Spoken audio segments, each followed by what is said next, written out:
late? Ang sabi ko, papunta na ako. Saan? Nakapasok tayo. Ha? Ano nakapasok? Ay, para namang timang to. Yung pilasa natin. Natanggap na yung show. Uy, seryoso? Di ganun kaganda yung pilot episode, pero kinuha pa rin kasi maraming comments. Pati isa pa, meron Na rin tayong regular time slot. Mag-ready ka na! Tayong dalawang magtatandem! Oh, talaga? Sandali, tatawagan ko lang ang besties ko. Sandali lang Mr. Kang, sandali lang. May tatawagan pa ako. Mamaya na lang. Hello, Jiku.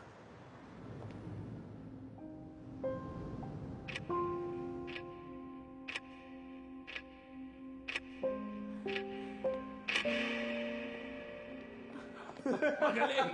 Congrats sa bagong show, Mr. Kang. Naku, dahil naman, Miss Anne. Asa na ba siya? Papunta na yung chief. Malamang para na yung sinisilihan. Pakarating Mr. Kang, I'm sorry. Hindi ko na mahahandle yung show. Meron lang ako mga bagay na kailangang asikasuhin. Pasensya ka na talaga.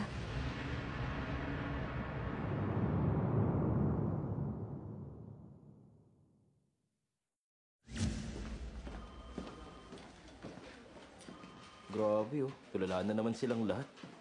Para silang mga nakapos Eh, ikaw ba naman mawalan ng main writer ng isang taon? Ay naku, ang hirap nga. Tignan mo, para silang mga naulila. Ay, nakakaawa tong mga to.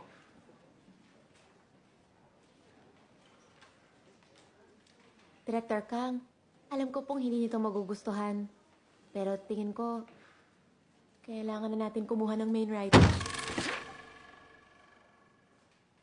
Pag sinabing main writer, wala yung iba kundi si Ansohi.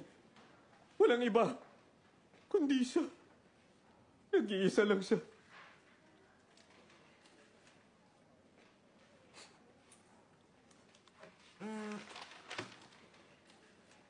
Director Kang, may good news ako.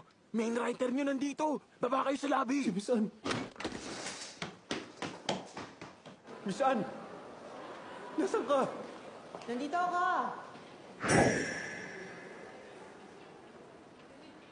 Sa totoo lang, magli-leave sana ako pagkapanganak.